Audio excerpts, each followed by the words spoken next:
যদি মনে করা হয় যে শুধু মুসলমানদের কুরবানিতে রুখবো, তাহলে আইনকে আমরা মানি না। আর যদি মনে হয় যে শুধু মুসলমানদের কুরবানি করা বন্ধ করব বলে যদি গোহত্যা বন্ধ করা হয়, এটাকে আমি সমর্থন করি না।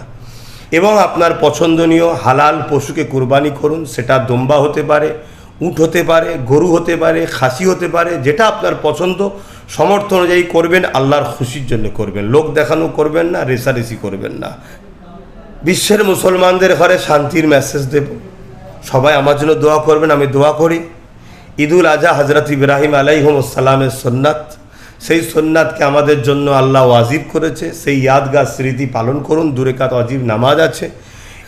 এবং আপনার যে তাবারুক, সেই পশুর তাবারুকটাকে যদি আত্মীয়তাকে দিতে চান, সেটা এমনভাবে পার্সেল করুন যাতে রাস্তায় তাবারুকের মতো নিয়ামত জিনিস যেন না পড়ে। এবং পাশাপাশি মনে রাখবেন, আমরা ভারতের মুসলমান, এখানে সর্বধর্মের মানুষের ঐক্য, ভ্রাতৃত্ব, মিল, মহব্বত আছে। ধর্ম ভালোবাসার কথা বলে, ঐক্যের কথা বলে। তাই যখন আপনারা যাবেন, খেয়াল রাখবেন আপনার পশু কুরবানির সময় সেইভাবে সেফটি করুন, সেভাবে আড়াল করে করুন এবং সেই জায়গায় স্যানিটাইজ করুন। আপনি বিভিন্ন রকম দূষণমুক্ত পাউডার ছড়ান এবং পাক পবিত্রভাবে রাখুন। এবং যখন সেটা আত্মীয় স্বজনের কাছে দিতে যাবেন, রাস্তাঘাটে কোনোভাবে ছড়াছড়ি না হয়। এবং কুরবানির কোনো পশুর ছবি পোস্ট করবেন না। আল্লাহর খুশির জন্য করছেন, সেটা নেটে দিয়ে হই হই করে নাম কামাবার জন্য করবেন না, তাহলে আপনার এই কুরবানি বৃথা হয়ে যাবে। আসি, সকলে সবার শেষে এতটুকুই বলবো, ঈদ খুশির কথা বলে, আনন্দের কথা বলে। তাই বিশ্ববাসী শান্তি, সম্প্রীতি, ঐক্য, ভ্রাতৃত্বে একে অপরে মিলেমিশে খুশি আনন্দে থাকুক, এটাই আমি আশা রাখি এবং সবার জন্য দোয়া করি। দেখুন, আইনটা তো 1950 সালে হয়েছে। সে আইনের উদ্দেশ্যটা কি জানতে হবে। উদ্দেশ্য ছিল যাতে চাষ, তখন তো গরু লাঙল দ্বারাই দেওয়া হতো, এবং গরুর দুধের যাতে ঘাটতি না হয়। কিন্তু ধর্মীয় বিষয় সেখানে ছিল না। ধর্মীয় বিষয় যেমন গতকাল হাইকোর্ট রাজ্য সরকারের ওপরেই ছেড়ে দিয়েছে যে রাজ্য সরকার চাইলে বয়সকে কমাতে পারে, এটা ধর্মীয় বিষয়। দ্বিতীয় নম্বর কথা, ইসলাম ধর্মের কুরবানি প্রথা 4,5-5 হাজার বছর ধরে আরও কম বেশি হয়ে আসছে।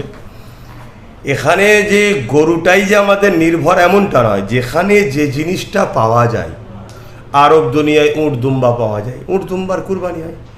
এখানে গরু, বকরি, ছাগল পাওয়া যায়, এগুলোর বেশি প্রচলন চলে। তো সেই জায়গায় এই ধারাবাহিকতা হয়ে আসছে। আগামী দিনেও মানুষ যার যেটা পছন্দ সে সেটা কুরবানি করবে।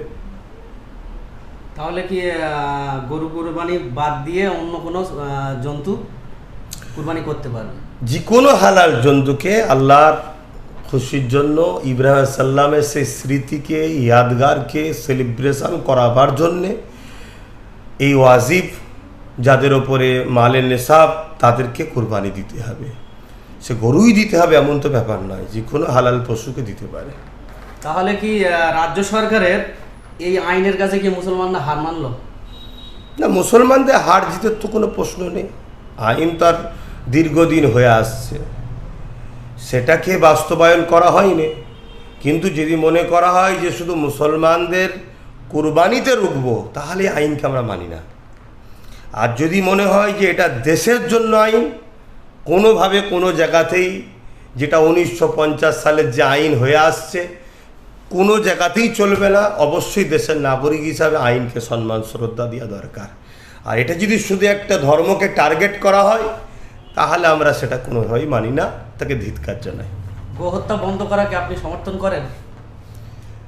দেখুন, যদি এটা কোনোভাবে যদি দেশের আইন করা হয় উদ্দেশ্য দুধকে পাওয়া এবং চাষের যোগ্যর জন্য, তাহলে সেই জায়গাটা ভিন্ন বিষয়।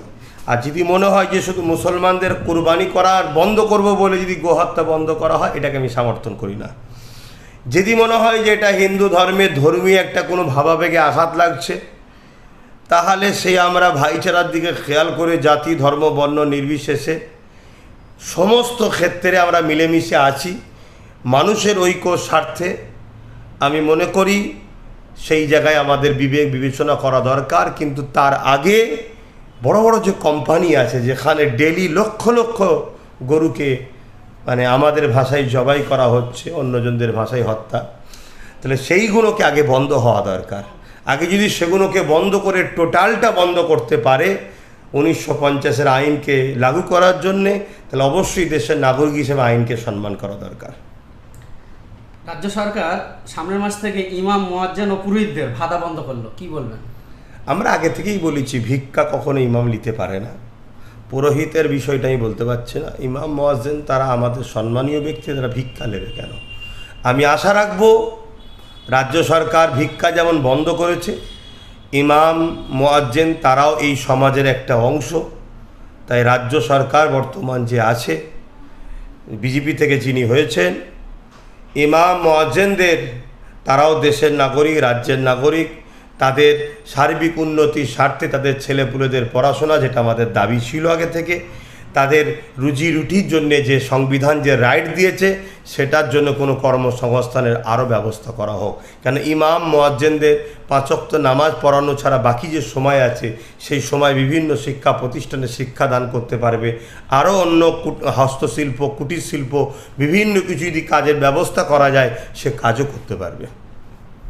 প্রত্যেক স্কুল ও মাদ্রাসাতে বন্দে মাতরম গাইতে হবে, সরকার লাগু করেছে। কি কোন বলবেন? সরকার করেছে? আমাদের এখন পশ্চিমবাংলার যে আমি জানি না, তবে যে কথায় আমার ধর্মে আঘাত দেয় সেটা যেই লাগু করুক আর যেই বলুক তাটা মানি না।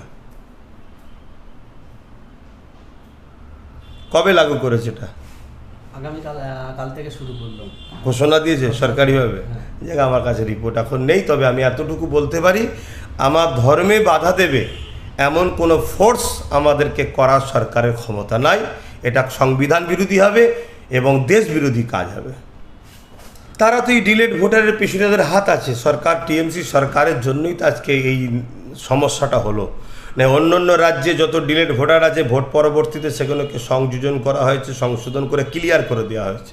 কিন্তু একমাত্র পশ্চিমবাংলায় এখনও সেটাকে কোর্টে চলে গেল। এই কোর্টে নিয়ে গেল তো রাজ্য সরকার।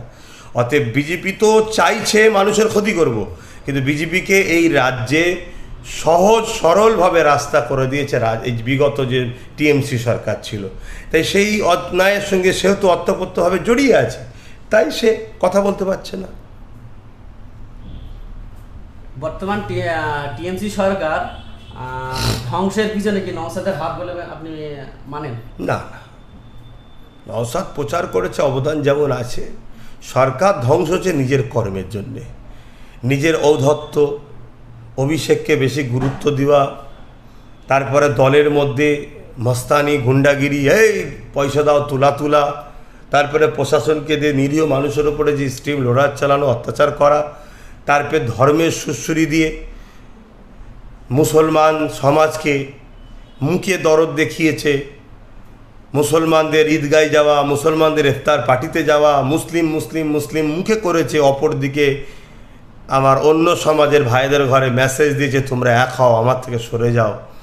এই যে নিজের কর্মের জন্য সে আজকে ধ্বংস হয়েছে। তবে নওশাদ তার কর্মগুলো মানুষের কাছে তুলে ধরেছে, এটা তুলে ধরাটা স্বাভাবিক। তারপরে বেকারত্ব, ছাত্র, যুব, শিক্ষক, তারপরে ডিএ দেয়নি, এসব অনেক কিছুর কারণে এ সরকার নিজের দোষে নিজেই ধ্বংস হয়েছে। মুসলমানরা বিজেপিকে ভোট দিয়েছে, এর কারণটা কি হতে পারে?